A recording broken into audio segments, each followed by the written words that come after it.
We're not a likely farm to make this change. My parents were very unlikely to go along with this. My brother, who joined after laughing at me for a couple of years, is very unlikely to make this change. So I feel like if they can really see the benefits of this and they could go all in and change from pigs and factory farming to growing mushrooms independently, making our own decisions, having autonomy, thinking about how we're treating the land, I think there's a whole lot of other folks that could do it too.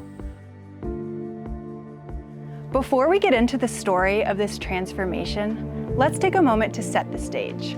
Iowa is ground zero for factory farming in America. It's the leading state for the production of pork, poultry, eggs, and corn. Hogs outnumber humans 7-1. Chickens are even higher at 16-1. The result? Factory farms in Iowa produce a combined 300 million pounds of manure every day.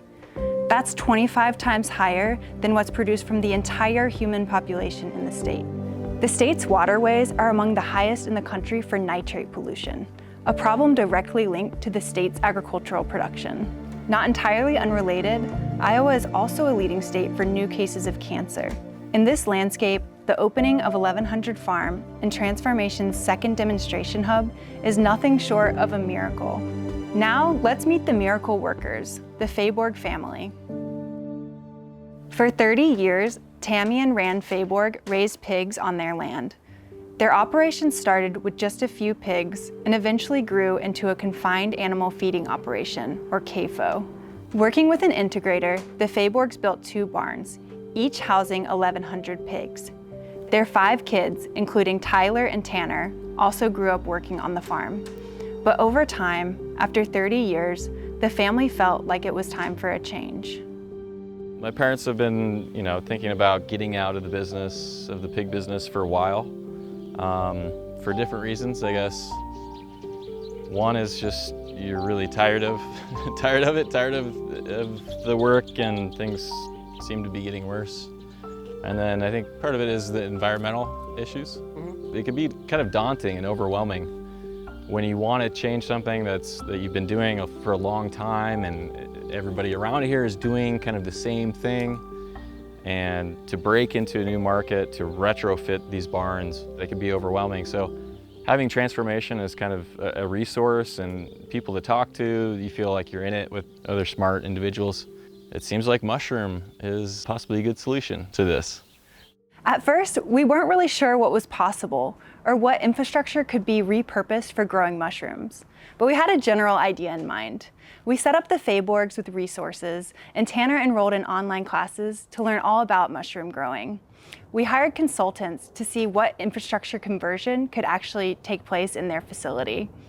We're here with Transfarmation and some Transfarmation mushroom expert consultants, looking at some design work to retrofit these old hog barns into a mushroom growing facility. Seeing them, I think it's probably a lot easier than I initially started thinking about, So yeah, a lot of great existing infrastructure and a lot of already existing systems that we could just transformations over to mushroom cultivation.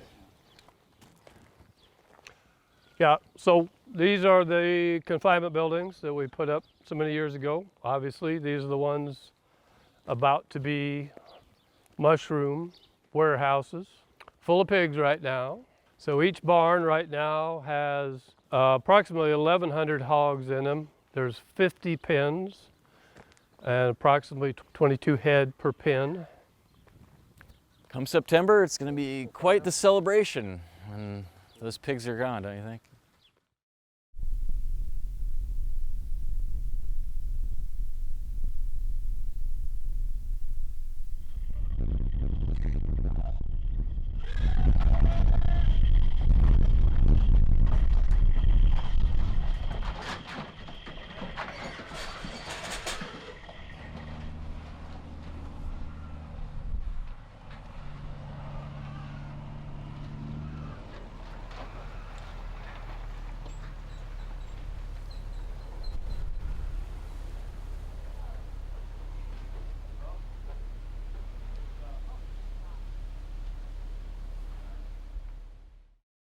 The pigs are gone and the mushrooms are here. While we've been doing the design process for the retrofit of the hog barn, we decided to have a bit of a pilot project so we know a bit of what we're doing before we have the big conversion. When we got this pilot project up and running and we're actually physically doing the work, farming these mushrooms and getting these blocks coming in and building things, I think for the family members to have kind of that hands-on experience with this guidance from Transfarmation and Transfarmation consultants, I think that's helped things out a lot.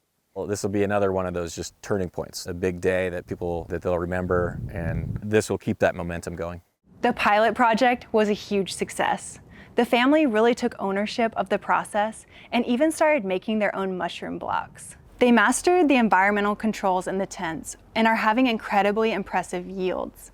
In addition to fresh mushrooms, they found a market for their mushroom tinctures, jerky, coffee, and hot chocolate blends. In 2025, a feature in the New York Times significantly boosted sales for the family, resulting in nearly 1,000 orders in the first few days after publication. With those successes in the rear view, the Faaborg family was finally ready to expand and scale up their production. That meant breaking ground on a complete overhaul of one of the hog barns. The Faaborgs took on most of the construction themselves. Armed with a passion for agriculture and a thirst for change, they were very hands-on throughout the entire conversion process. They demolished unnecessary infrastructure, poured their own concrete, put up walls, and installed a new ceiling. With every completed step, the bigger picture of social and environmental change began to come into clearer view. A perfect example of this is Tanner's initiative to transform the former hog manure lagoon into a freshwater pond. So this is actually one of the projects and one of the pieces of this whole plan that I was personally most excited about, was knowing that once the pigs are gone, there'd be no purpose for the lagoon to collect the animal waste, and we could clean it up and convert it into a freshwater pond that attracts wildlife and can swim in hot days. But all this would be filled with manure, liquid manure, and then it'd have to be pumped out 2 times a year and then spread around all the surrounding fields, creating lots of problems, mainly high nitrate levels in the drinking water. Even though Des Moines has the country's biggest nitrate removal system in the nation, the biggest one, we had to go into water restrictions because the nitrate levels in the city water was so high that it was getting above that EPA threshold. You know, a big reason for that is this industrial factory farming. But pretty proud of this pond. Yeah, it's about 12 feet deep and about half an acre big. So not the biggest pond, but the best. Tanner is a huge advocate for changing the standard of what it means to be a farmer in rural America. His goal is to show farmers that they have options beyond CAFO farming. You know, we didn't know what was going to happen with our farm. Us kids, you know, nobody wanted to factory farm pigs, but what do? Luckily and fortunately, we're able to connect with Transfarmation, and now we have many mission statements, but one is to save this family farm. One is in hopes to inspire change and be a catalyst for the other possibilities for other folks in the same boat. I really want to see this progress to the point where folks actually want to come out to rural America just to check it out. They want to check out a farm. They want to stop by and buy a few things. They want to go for a walk. They want to hold an event. That's why I'm so proud and just happy with what we're doing here. This story is not about transitioning one farm. It's about showing other farmers, communities, and policymakers what's possible. The Faaborgs are a living model of what innovative farming can look like. Nearly 1 year to the day from the last pigs leaving the Faaborg farm, the first crop of mushrooms was cultivated inside the former pig barn. Less than 3 years later, the full barn conversion is complete. Looking back, we celebrate all the accomplishments that led to this moment, every lesson we learned along the way, and all the milestones and projects completed.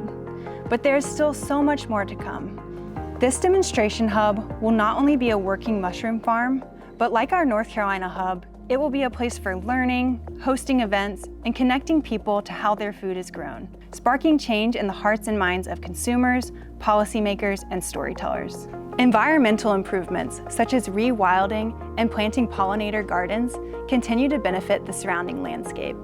And Tanner's vision doesn't stop there. Our hope is that this story sparks something in each of you. A better food system isn't just possible, it's already under construction, right here at 1100 Farm.